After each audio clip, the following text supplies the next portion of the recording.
Well, today we go back and we get our friend Jeff Benziger. I said it correctly, I think. Benziger. You did. Everybody puts an N in there, but there is no N in there. It's Yeah, Benziger.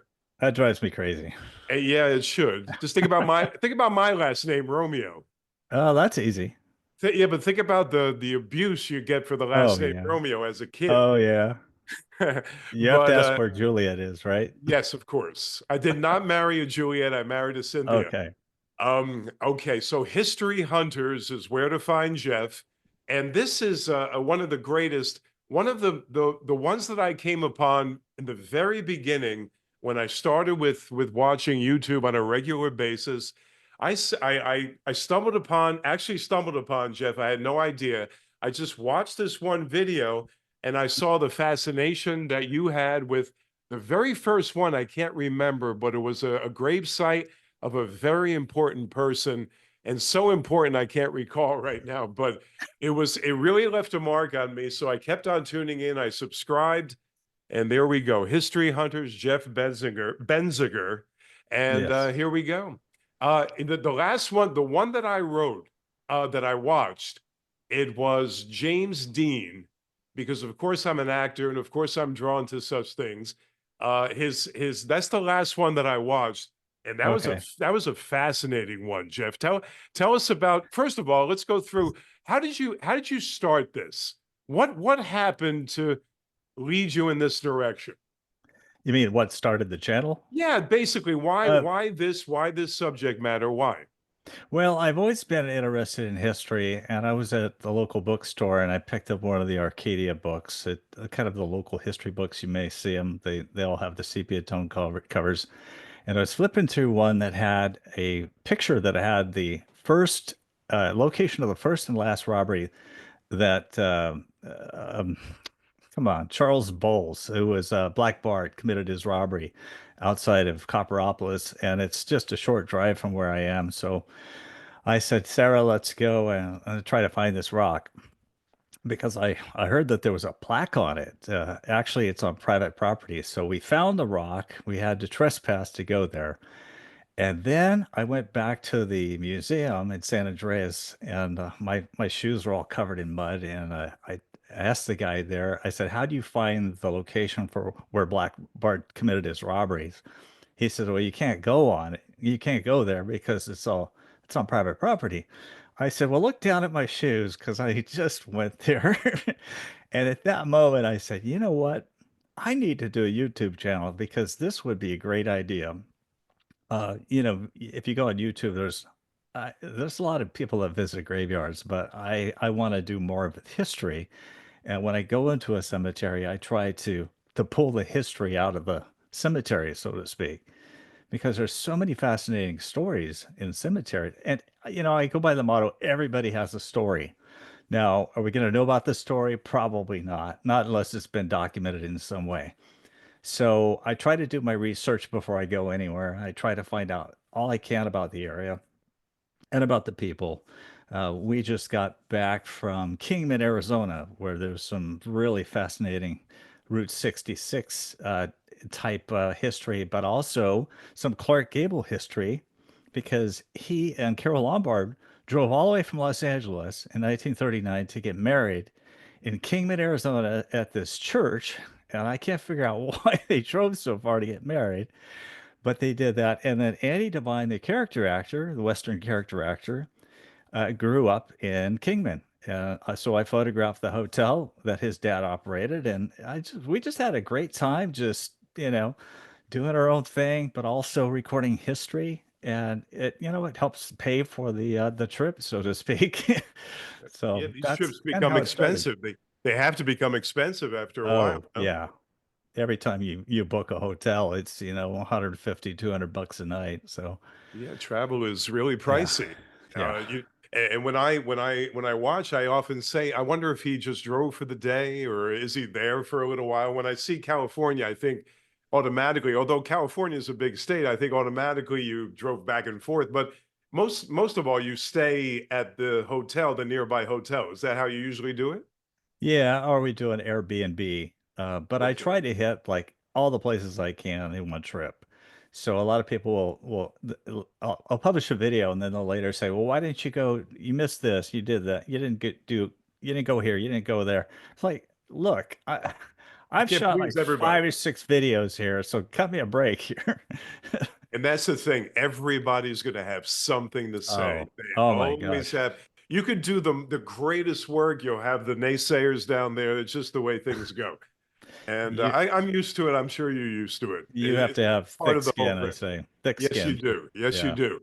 Well, I'll pick and choose my favorites Okay. recently because Okay. the one I was going to say at the top of the program, 1955, James Dean, that fateful drive that he took in his Porsche. Tell us about that one because that really grabbed me. That was a great one. Well, the video that you saw was me visiting the Tulare Public Cemetery, and the man who was responsible for the death of James Dean is buried there. I didn't actually get to go to the James Dean crash site this time, but I wanted to talk about Donald Turnipseed. He was a 23-year-old college kid. He was going to school on the coast, and he was going back home into the Central Valley of California, Tulare, and everybody, it really ticked me off because when I published this video, they said, well, James Dean was speeding. There's no proof that James Dean was speeding at the time of the wreck. He was going directly into the sun. He had a silver car, so he kind of blended in with the road. And this kid, Donald Turnipseed, had to make a left. He had to yield to oncoming traffic, and he had to make a left to go on the route that he wanted to take. Well, he cut right in front of James Dean at the last second. James Dean had no chance to respond to it, Mhm. no way to avert the crash, and he took his life. A lot of people don't know that he had a passenger in his car, Rolf Weatherick, who was his mechanic, and he survived, but he was messed up for a long time. Donald Turnipseed goes about his ways, and he was led a very private life because everybody wanted to interview him and talk about the crash, and he gave one interview, and that was to the local newspaper that night. So we don't know a lot about Donald Turnipseed other than the fact that he went on and he had an electrical business with his dad, and he led a successful life. But I'm sure he was very bothered by the fact that he was responsible for taking the life of James Dean. I saw the newspaper Yeah. printing, driver takes movie star's life, so on and so forth. Yeah. So this guy had this stigma attached his entire, I mean, it had to affect him Yeah. drastically, yes? Now, James Dean did get a traffic ticket on Highway 99 about hour and a half, 2 hours before the crash, but it was only going 65 into 55. I mean, come Mhm. on. I mean, today you wouldn't even get cited for that. Mhm. And well, the thing was, they actually advised him. I think you tell me if I have the story right. You know better than I. They advised him that he shouldn't drive this Porsche. It was more like a racing car. It wasn't really geared for highway driving, but yet Yeah. he discarded that advice and he took off. And is that the way it went? Yeah. The story is that Rolf Weatherick said, hey, James Dean did not want to drive it. He wanted to put it on the trailer. And so there was a vehicle behind him that was intending to take the car back to Los Angeles. James D didn't want to drive it, but Rolf said, "Hey, why don't we drive it and kind of work it out?" And darn, if that had actually happened, James Dean would probably be an old So it was man a bad today. influence. It was the Yeah, passenger's fault yeah. Well, in I'm a sure he certain took some sense. survivor guilt for it. Yeah, Yeah, yeah. And Dean made three movies. Here's a guy who is an icon. Three films. He did other work, but TV work. right. He did Giant, East of Eden, and Rebel Without a Cause. And we still talk about him. 2025, he comes up. I hear it in acting Yeah. circles. They talk about James Dean. Right. But yeah, as the generations go by, I'm finding, fewer and fewer people know who these I celebrities guess. are. It's very sad because some of these museums, some of these towns where these celebrities grew up, they have museums and then they close for lack of interest. No. It's like the Beneza, the Ponderosa attraction over in Lake Tahoe closed. It started to lose its appeal to a lot of people. So it's like all the old people are watching Bonanza, but the newer people aren't because it's just really corny if you think about it. Bonanza ran from 1959 through 72, I think. That's a 13-year run. That's pretty Yeah, I darn. think 73. Yeah, 73? Okay. yeah. And Dan Blogger passed away, and It that took was the his end of that death. series. And you had a video on that one too. Right, And that one was a good one. I never missed NBC Bonanza. You and I are about the same age. right, right, I Sunday night Bonanza. That was Bonanza time. right. No doubt about it. And you visited L.A. shortly after those fires. How did that turn out? Yeah, well, I had scheduled this trip because the Hollywood show was taking place, I think it was January 10th and 11th. Well, guess what? I mean, that Tuesday prior to this Friday event, all hell breaks loose in Los Angeles. And I really didn't think I was going to go, even though I'd booked a hotel and bought tickets to the show. And so the night before, I was trying to decide, should I go or not? Is this going to be a mistake heading down there? And when I watched the Hollywood Hills fire get put out by the helicopters very quickly, I thought, well, it's not that close to Burbank, so I'm just going to go ahead and risk it. And, if I have to turn around, I'll turn around. But it was great because I got to go. Horrible that what happened down there. Just being down there, knowing that people were just losing their houses left and right, and I'm out there having fun. It's just weird paradox in life, right? I mean, Yeah, it yeah, just as we speak, people are dying, right? yeah. But I decided to go. I went to some cemeteries. I got two cemetery visits coming up, or videos coming up that I've shot while I was down there, and they're going to be good ones. Nobody was there either. So the reason they had shut some of the cemeteries down is the winds were so horrendous that the trees were blown over, and they had to bring out the crews to cut the trees out of the roads through the cemeteries. So luckily I got to do that. I also, you probably saw the video that I did on the show itself where I was talking to some of the old Yeah. celebrities. And that was quite fun because, I'd never thought I'd ever get to interview Donna Mills or talk to Bruce Dern or, talk to the kid from Christmas Story. But yet they're all there. They're all people and, they're trying to make money selling their autographs. Well, What else did they do down yeah, there? Bruce Stern is quite a character. Yeah. Always loved his work, and he's now he's about 85 or something like that. But Yeah. He's up he's there. always fantastic. And Yeah. how was Donna Mills? Nice person. She's very friendly, very beautiful. And I would say she does not look her age. She's in her 70s She's and up she there. looks just like she walked off the show in Knots Landing. So Yeah, she maintained herself very, the very. one that everybody, I feel sorry for because it was like plastic surgery gone wrong was Joan Van Ark from the Uh, same show. Um, what they yeah. do to what they for some reason they insist on doing this to themselves. And every time I see it, it's almost a different person. Oh, Kim Novak's another one. Oh, Kim Novak, as I watched Vertigo about 3 weeks ago, the beautiful Kim Novak in Yeah. 1957 Yeah. just aged gracefully, folks. Yes. Just aged gracefully. Father Yeah. Time's going to take its toll. There's nothing you can do Oh, about it. yeah. We all know that, right? Oh, and I found out all too. I used to have dark hair, Greg. I mean, Jeff. Here's the thing: Marie McDonald kidnapping, 1957. I wasn't born yet, but history tells me. I vaguely remember that situation. I watched that video. I was mesmerized by that one. Tell us about that one. Well, yeah, Maria McDonald, she was a wannabe Marilyn Monroe type, never quite got there, but she found out that she was just a neurotic person. She found out that if she created a lot of drama in the media, that people paid attention to her. So she was going through a divorce, on again, off again with this Harry Carl, who was a shoe manufacturing magnate. He was quite wealthy. She hooked up with a lot of guys, I think, probably for money, and to her detriment. So it was like January 3rd, I believe, 1957. She disappears from her house. The baby's left behind. There's a couple of housekeepers that live there, a chauffeur. So the baby's not alone. But 23 hours later, the police get these information that, hey, Marie's been kidnapped, because she shows up like an hour away in Palm Springs on the highway.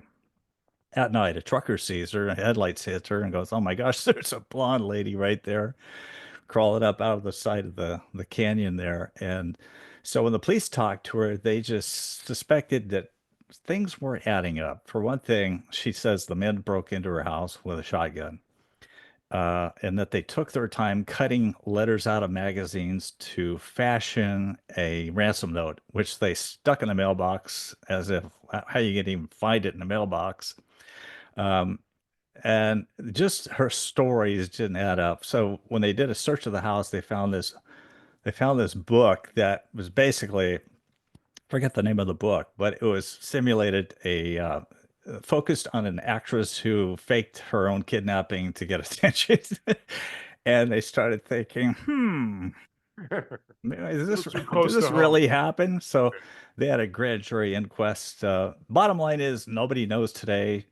She was never charged with reporting a false crime.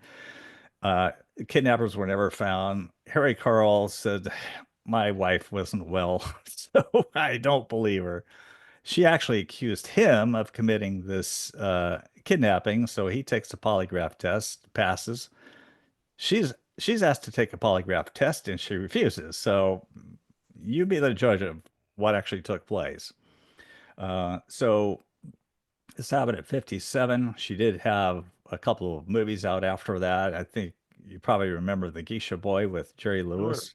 Oh yeah. She was kind of the sex pot in that one. And then in 1965, she was so heavily medicated she overdosed and she died in her house. And then I think it was just a couple of weeks later, her husband commits suicide by taking Seconal is what he took. So strange. I mean, it's so sad that these people get famous and then they just can't handle life. You said, some of these, people will say this is morbid curiosity. Why are you so enamored with these stories? But I find it fascinating, and death is part of life. And Right. and we're not celebrating it. We're just kind of Well, recording it so people can understand it. Because you how mentioned people don't remember anymore.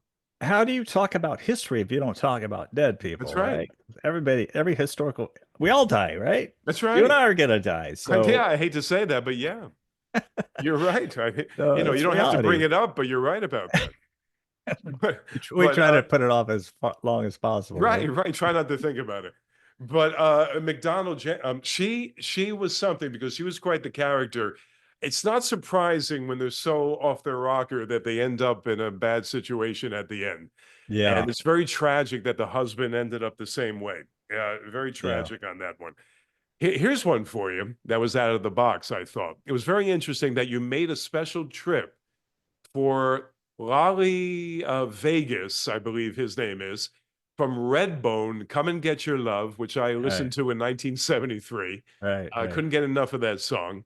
Why that guy that's kind of obscure? Why that guy? What's the fascination? Well, to be honest, I mean, he was on my way to Los Angeles, Oh, and there you go. There you go. but but You didn't have to tell me. Go but ahead. no, seriously, I I've been planning to visit his grave anyway Oh, because I okay. I love that song, and I think it's fascinating that he was like the first African or American Indian rock band to become successful, and he was from basically our backyard. So I thought, hey, I'm going to go by there and tell his story, and I've had a lot of response to it. I It's mean, a good people one. people love that song. No, It's so iconic. the They're song playing now they use for commercials. Yeah, they played it in Guardians of the Galaxy, which kind of brought up the popularity of that song way back. So, yeah. And the fact that that was the first, I wasn't aware of that. That was the first Native American based band. Were they Hmm. all Native American in that band? Well, his brother was Pat. I'm Okay. not sure about the other two, but possibly. But they always had the American Indian theme, the dancers and things like that incorporated with their performances. So he just seemed like a really cool guy. I'm sorry that he died so young. You know, And you got to Cancer chase took him after out. the cool. Yeah, you got to chase after the interesting personalities, Right, right, the cool people. Some right. people were very impactful, but yet very dull. You seem to choose the ones that have some cachet. and they actually are very interesting to talk about. And here's another one: the duel between Broderick and Terry. I believe that was, is that maybe 1859? I think it was. I think I have that date right. That was I fascinating. I wasn't aware of that. That was a good one I watched recently. yes. Well, yeah. Did you watch the connecting video to that in Lathrop? I don't think so. I missed that. Okay. Because the guy who shot and killed Senator Broderick, U.S. Senator from California, Right. he ends up getting killed himself. He was such a hothead, so he confronts. It's so bizarre. You couldn't even make a movie where it's believable based on reality. If you did, people would go, "This has never happened." Well, it did happen. He confronts this. It's so convoluted. I don't have time to talk about it. But basically, David Broderick was against slavery. David Terry was an implant from California, from Texas. Of course, he believed in slavery. He was a hothead. He was the Chief Justice of the California State Supreme Court. And they had a falling out. They were insulting each other. So, like gentlemen used to do back then, they decided to settle it with a duel. And Senator Broderick was killed. Actually, he was shot, mortally wounded, and then taken to San Francisco, where he died, I believe that later that day.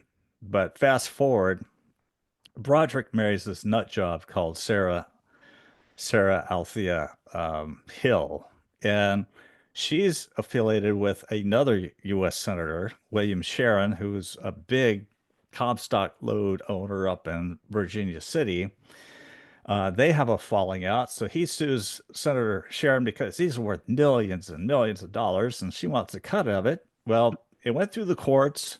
They ruled against her, saying they were never married. She claims they were.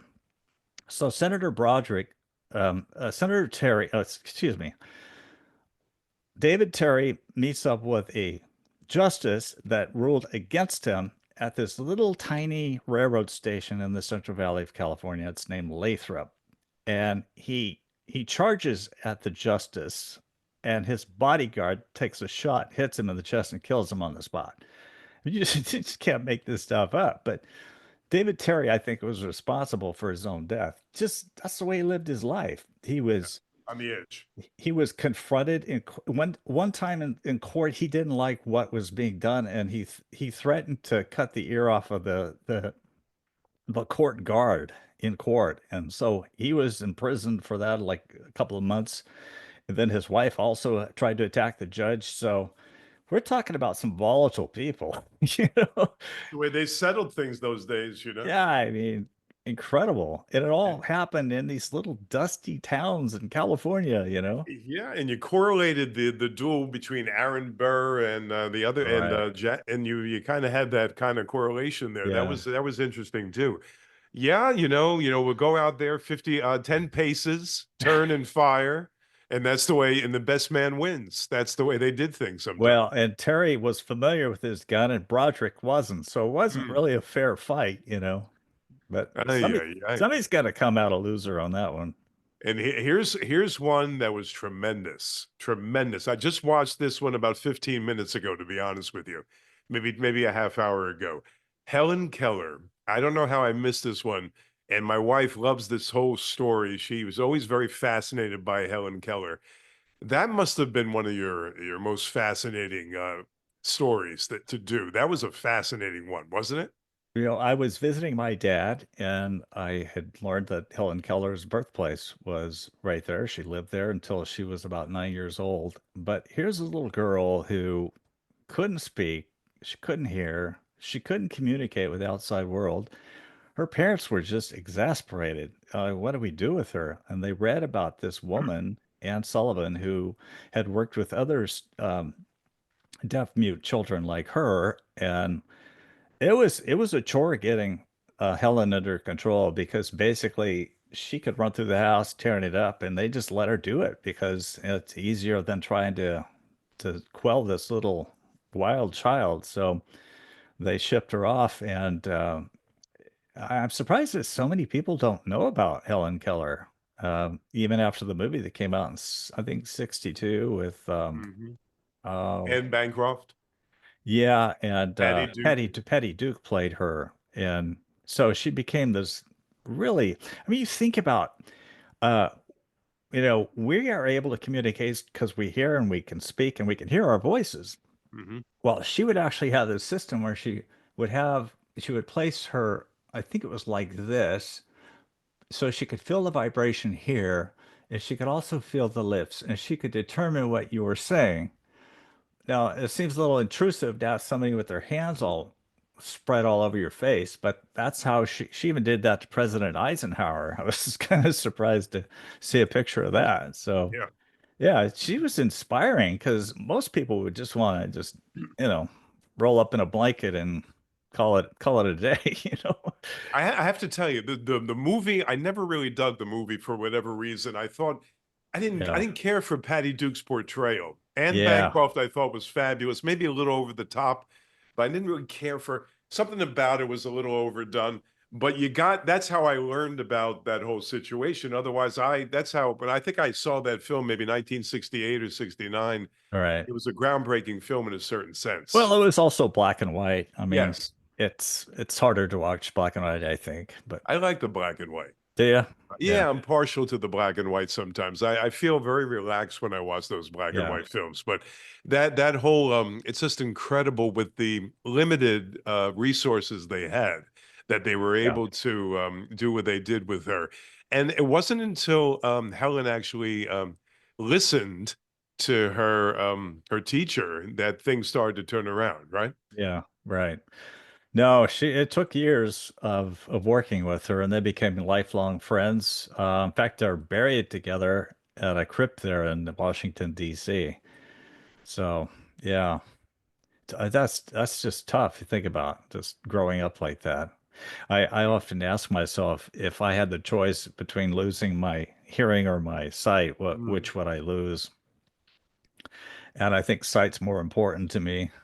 I hate yeah, to lose my hearing, but yeah, we take our blessings for granted, I think. no You know, doubt. just hearing And is, hearing leads to loss of hearing leads to dementia sometimes too. That's yeah, actually there's a yeah. correlation between the two. Hmm. Well, here's one for you. Maybe your favorite president because you got to meet him maybe two or three or four times. You tell me. Jimmy Carter, who just passed, what did he reach 100 or was he 99? I think he was very close to 100, if not. He hit 100 in October. He did. So Okay. yeah, he did. And he was Um, supposed to be on death's door about 100 times, but he oh kept yeah, he on was in the making it and hospice for making it, years. But and made it when to I the watched the funeral, Rosalind's funeral, I couldn't believe how that they let him out in public like that. He looked like he was already dead. yeah, I yeah, mean, not to be irreverent, but I mean, yeah. so yeah, I don't, I wouldn't say he's my favorite president. I think Reagan. I also shook hands with Reagan at one time, but I met Jimmy Carter. He came here to the Central Valley of California. It was a Fourth of July rally. It was in 1980, and I got to shake his hand. I also saw him at a motorcade. I went to his inauguration. I was close enough to where I could see when he smiled.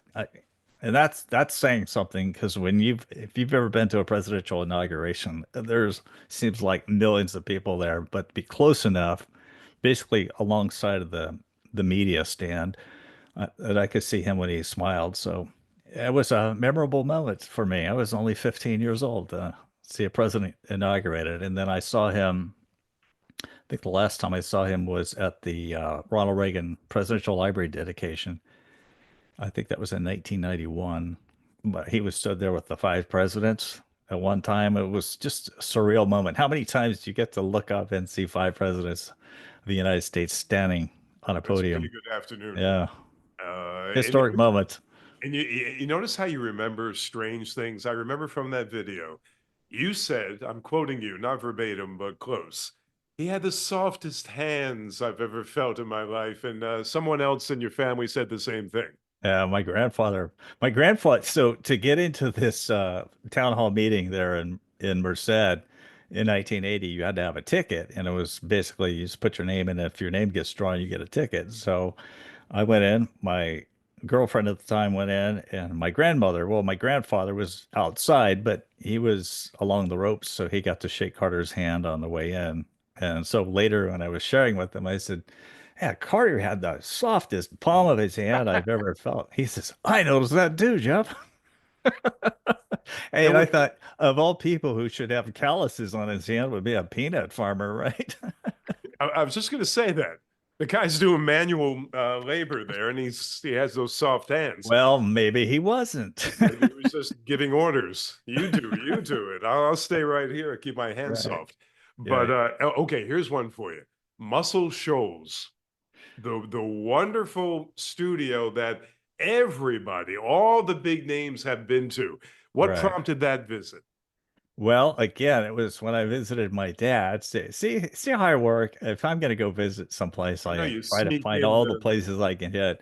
And Muscle Shoals, I'd heard, you listen to one of my favorite bands of all time, Leonard Skinner. They talk about Muscle Shoals, and I'd hear that all the time in what's the song? Uh, Freebird. Freebird. You hear no, Sweet Home Alabama. Oh, okay, Sweet yeah. Home Alabama talks about Muscle Shoals. They got the Swampers. Oh, right, yeah.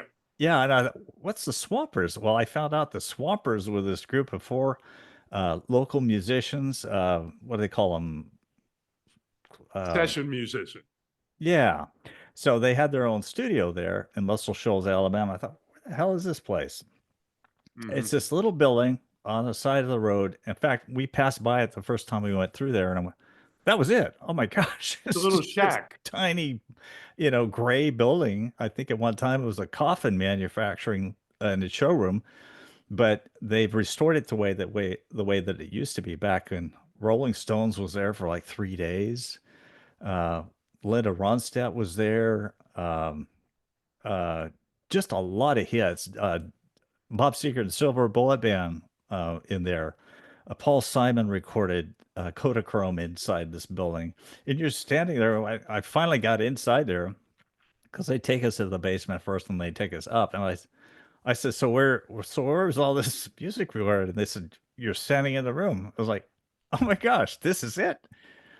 And I thought, man, the rock and roll history in that room it was just blew me away. And Oh, then yeah. they tell me about this piano there. They said, oh, this is the piano that they played Freebird on, the intro to Freebird. I was like, are you kidding me? And the old time rock and roll Bob Seger, the da da da da da da da Yeah, da, right that there. intro, that piano was there. I went, are you kidding me? It And you just had blew me that away. old rickety couch there, probably the original. Oh, yeah. It looked like And it was beaten up for like the original. yeah, it felt like everybody slept on it. It was pretty bad. I mean, so much history, and you wouldn't think an out of the way place like that would No, draw all these big no. names, but that's was the charm of it, I guess, right? Did you feel Well, the aura in the room? I Feel the didn't. ghosts? No, no, I No? didn't. But the rhythm musicians is the reason that they all went there. They were highly respected, and I think a lot of the LA people like to get out of Los Angeles and go where it's quiet, where they could just. Even the Rolling Stones made no announcement that they were going to be there. They stayed at, I think, the local Holiday Inn, and they would shuttle back and forth, but nobody knew they were there. But yeah, today it's, and then there's another recording studio, the Fame Recording Studio, which I didn't get to go to. I'd like to see that someday, but that's another studio there in the same town, Sheffield, Alabama. It's right there, 5 minutes down the road. It's where they did a lot of other recordings. So, yeah, a lot of history there in that little town.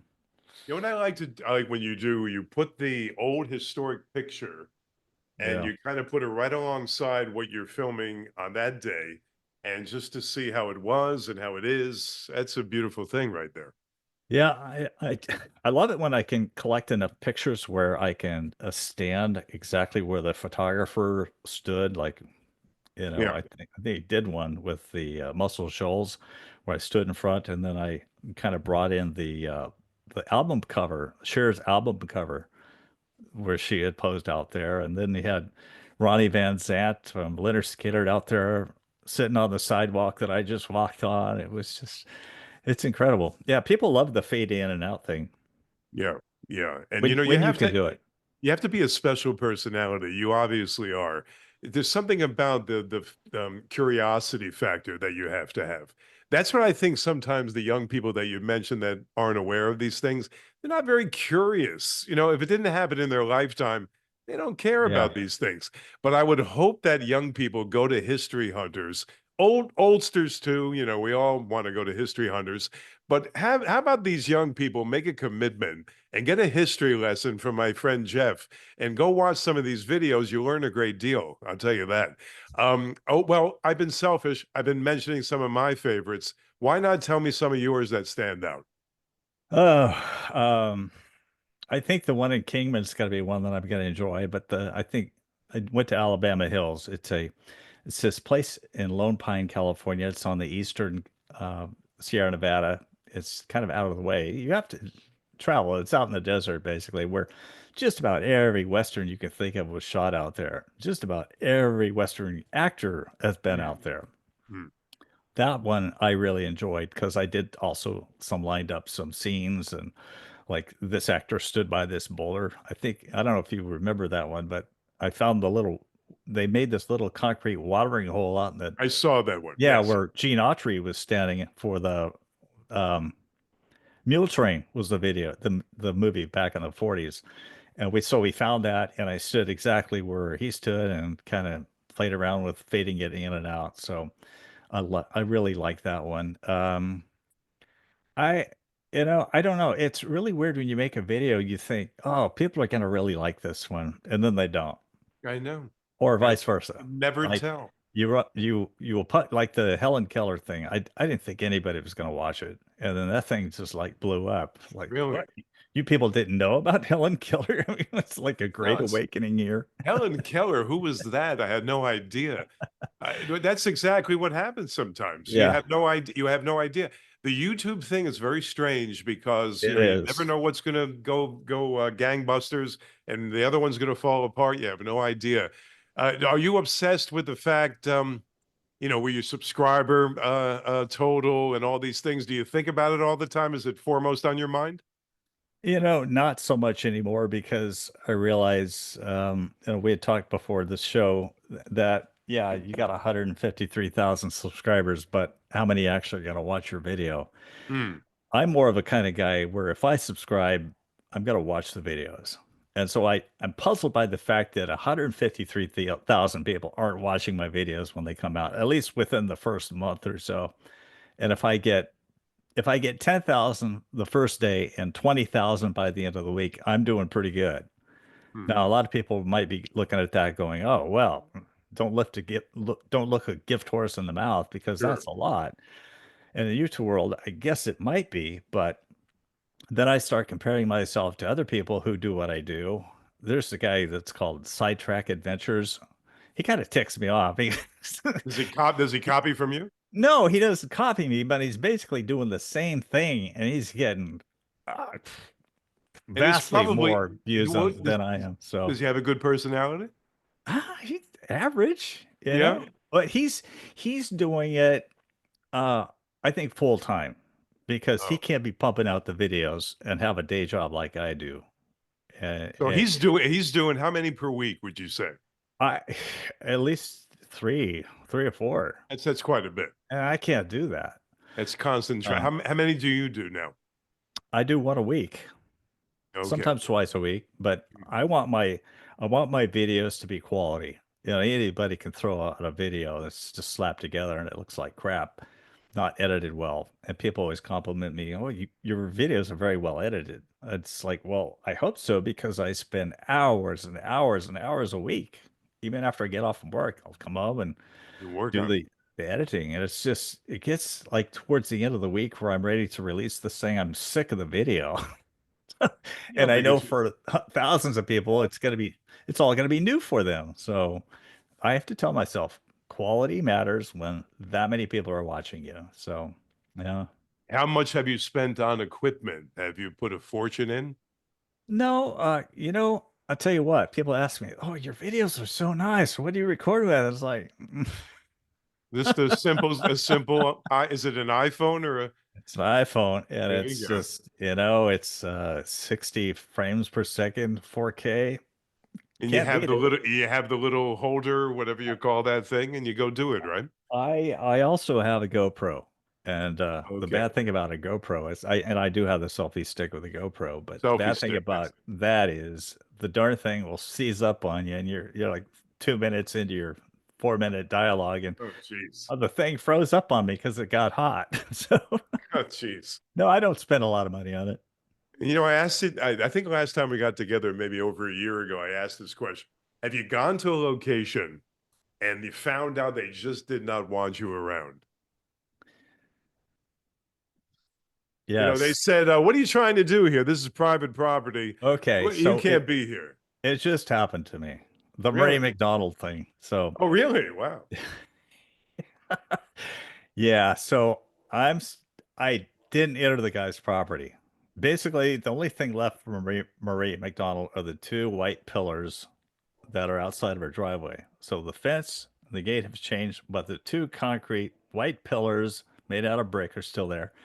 The house that the so-called kidnapping happened at, it may have been replaced because it doesn't look the same.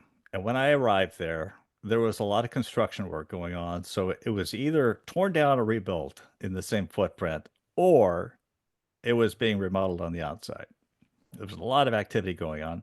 And when I pull up, I see this car there, and I thought, oh crap, I don't want to be here filming outside when somebody's sitting in the car. So I get out. Does a U-turn. He goes down the road, and he parks a ways away as if he's spying on me. And I thought, oh, this can't be good.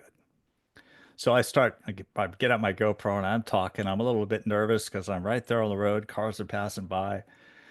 And he starts walking up to me. He says, why are you videotaping my property? I said, well, I'm here. This is a Mary McDonald house. You know that, right? Yeah, I know that.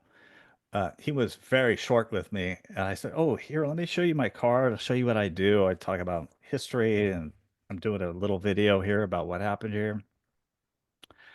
And he said, well, you can't be doing that. I said, well, actually, I can be doing it. It's legal to photograph any house from the street. Mhm. I did not enter your property one time, you know? And so after I think he realized it was a losing battle, but then he walks off with a huff, didn't say, I'm sorry, that's pretty cool that you're doing this. He was pissed. He didn't say anything. He just walked off. And I thought, Mhm. oh, he's probably calling the cops and I'll have to get hassled by them. But yeah, something like that happened with the Crazy Larry, uh, Dirty Mary Crazy Larry video location that I did. If Mm. you watch the beginning of that movie, there's a motel that a car pulls up to. It's actually, I found out it's on private property. So I'm out there filming, and this lady comes out and she goes, well, what's this all about? And I said, oh, well, I'm doing a YouTube video shooting that house right there because it was in the movie. Well, you can't do that. This is private property. And I said, it looks like a public road to me. She As goes, long well, as, it's not. It's a private road. And I went, oh, crap. So oh, I probably spent 20 minutes trying to convince her I wasn't going to expose her little secret as to where this place was, and right. actually showed her that I was legit, and that was the end of it. But oh, let me the issue came up. I don't know if you even saw it because I had to pull the video, but Mhm. went to the Brady Bunch house Oh, yeah. I when I was saw in that. Los Angeles, and I Mhm. had to pull it. The owner, Really? first of all, my friend arranged for us to go in there. He said, can my friend who has a YouTube channel come along? So not only did I come along, but three other people came along. So Yeah. we did this video.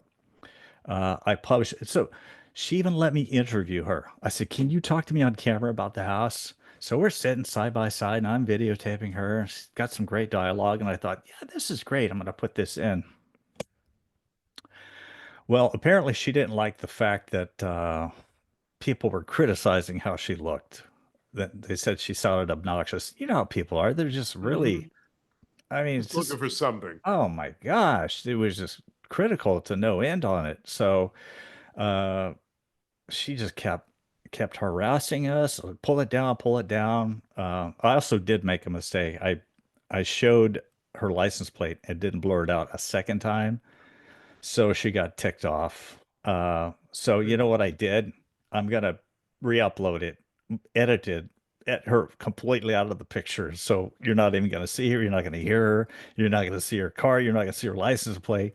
But yeah, that the first week that video got 104,000 views, and I thought, The oh, I Brady Bunch, no, the don't Brady want to Bunch put is the Brady Bunch is so popular. it is. That stupid, I hate to say stupid show, but that show back in 1970, whenever the heck it was, to this day, for whatever reason, it's the most popular thing going. Yeah. Again, I watched it before it got pulled. I watched the whole thing, and I didn't see anything, but I can see why people get very, some people are so welcoming, Well, but some uh, people aren't. okay, but you know what? She agreed to be interviewed. She knew what I was Right, going to do with it. right. And then she Then she pulls changed her mind. does a 180 on me, and I was like, Yeah, whatever. She must be I know. whatever. But the funny thing is that this couple that I interviewed at the end, you might remember, they also went on the tour. They were like 10 years younger than me. So Right. they were watching the reruns, and to them, it was just as real to them being a part of the Brady Bunch experience as it was for me because I was watching it when it was live. So I mean, I'm 60. I'll be 64 this year. Hmm. So when it first came out, I think I was 9 years old or something like Hmm. that. Yeah, So 1969, yeah, 8, something like that. and I 7. had a crush like every other guy, a crush on Which one? Marsha. Which one did you go for? Oh, Marsha. Marsha, Marsha, Marsha. Yeah, the blonde hair, long legs. Oh yeah, Jan. Well, Jan was the enigma. She was the strange one, and yeah. the other one was a pain in the neck. What was her name again? Cindy. Cindy. Cindy. Well, she was too young too. Yeah, right. But I'm just saying, she was the one that was always on everybody's nerves. But Right, the show itself is iconic and it lives on. And the right. Robert Reed Yeah, is gone, Florence Henderson gone, yeah. Ann B. Davis gone. But I think all the kids are still around. They are, and if hopefully people will get to watch the video, but I was reflecting while I was standing in the parents' bedroom, the iconic bedroom that we always saw them in, about how short it seems that I was just a kid when I was watching that show. I was growing up with them, Yeah. and both parents are gone today, and my mother is gone today, and I just reflected on the brevity of life, thinking, oh my gosh, life is really incredibly short. When you're 20 years old, you think, I got a lifetime to live. But next thing you know, you're 60 and 70 and 80. And Uh-huh. it's crazy. Comes way too fast. I'll be Yeah. 65 in September. I know what you're saying. Yeah. Oh boy. And the one you just mentioned, your mother. The one with your mother was great. Talk about that one for a minute.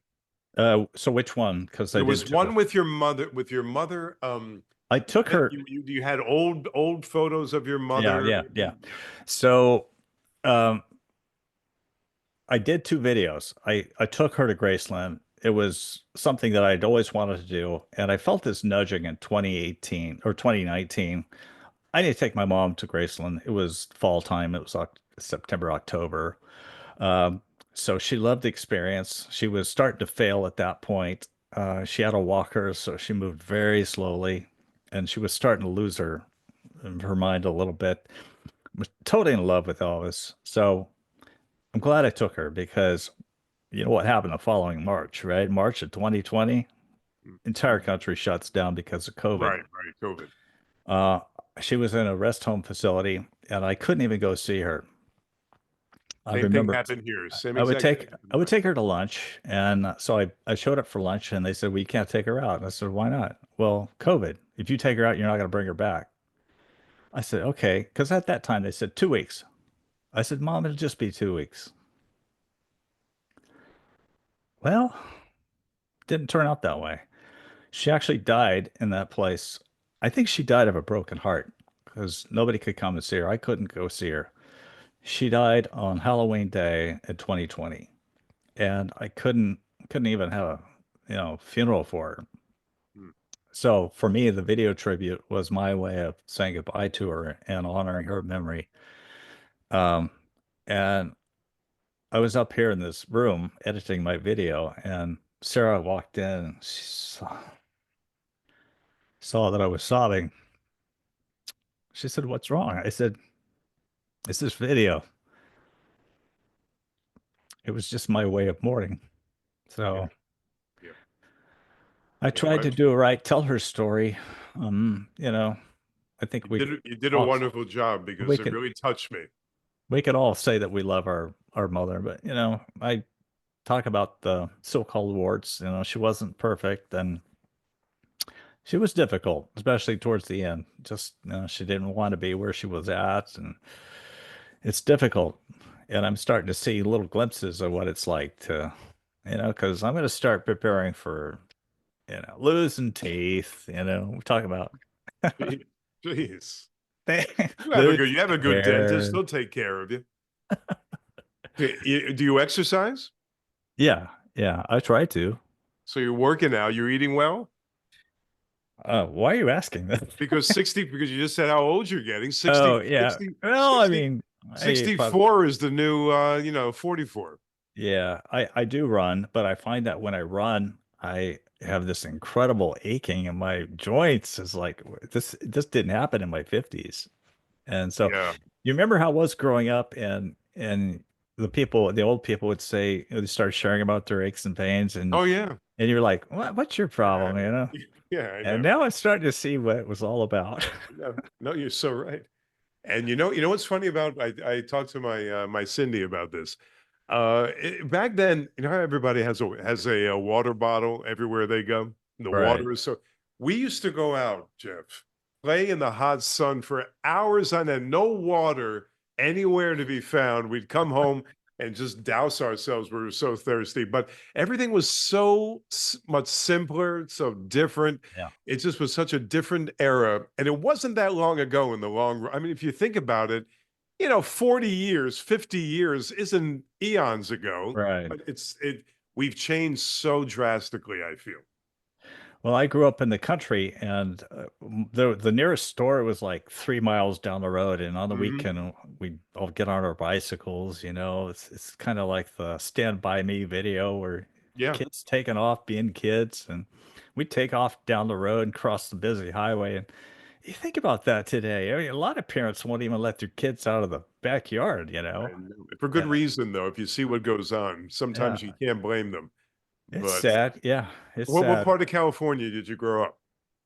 I grew up in Stanislaus County. It's a county in the middle of the valley. It's perfectly located. We are 90 miles due east of San Francisco. We're about 90 miles this way is Yosemite. In fact, on a clear day, I can see Half Dome. And then you got another hour and a half this way to the north in Sacramento, another hour and a half to the south in Fresno. So we're like located in a really great spot. Now, this is farm country, so it's still relatively rural. But I mean, if you want to get away, the ocean's like 2 hours away. You want to Mm, get up to the mountains a lot quicker. So it's a great place. The valley itself isn't all that exciting. It's hundreds of miles long. In fact, I was going to tell you that when we drove from Kingman, Arizona on Sunday home, I left there at 10:30 in the morning. I got home at 7:30 at night, basically driving straight through. And I tell you what, I'm not cut out for driving that long. It was 540 miles. So, I don't, it's a yeah, long way. California is a huge state. A lot of It people don't is realize how it is. very big. Yeah. When you were a kid, were you fascinated by the same thing? I mean, Oh yeah. were you always celebrity driven? Oh yeah. Yeah. Yeah. I started collecting autographs when I was about 10 years old. Um, the White House had written to my grandfather, the grandfather I never knew, and it was written from President Roosevelt's secretary to him. And I would ask my grandmother, "Can I see that letter again?"